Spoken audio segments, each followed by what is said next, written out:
Hi, my name is Jennifer Smith from the Coping with Depression blog at HealthyPlace.com. And today I'd like to talk about some of the things that I have around my house that help me to comfort myself when I'm going through harder days with depression.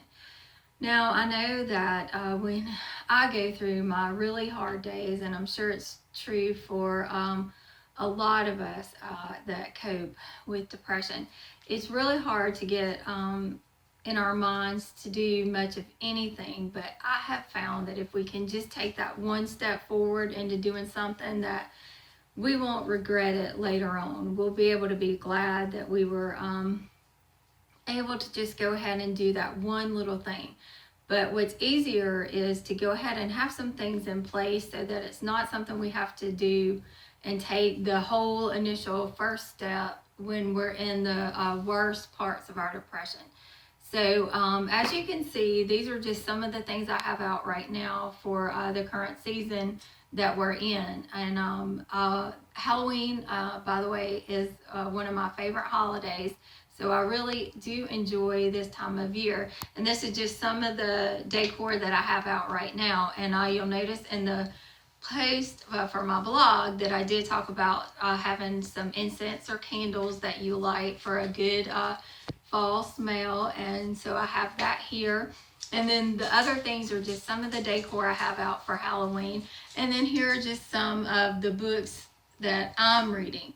Now, I like to read horror and mystery books, but you can have on hand just whatever kind of books you like to read. But those are some things we can do to offer ourselves just daily comforts, things that we can do when we don't really feel like going out or getting out.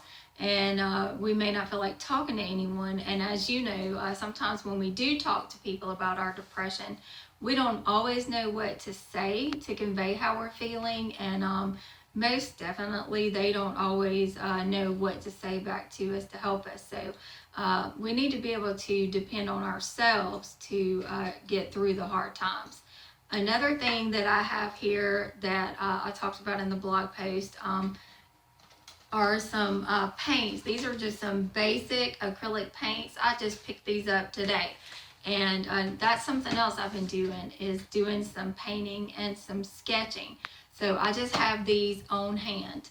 And I have a little art center set up just in the corner of my house, because I find that, of course, in the worst parts of my depression, I don't want to have to get everything set up and get it set out. It's too overwhelming. So if I already have something like that set up, it's a lot easier, and I'm a lot more likely to work my thoughts and feelings out through that way whenever I'm feeling the worst with my depression. So I encourage you to do those things and get those things prepared on days where you're not as low, so that when you're feeling on your lowest with your depression, on those kinds of days, you already have those things ready. And as I said, these are just a few of the things that I do to bring myself comfort when I am struggling the most with my depression. So again, I'm Jennifer Smith from the Coping with Depression blog at HealthyPlace.com.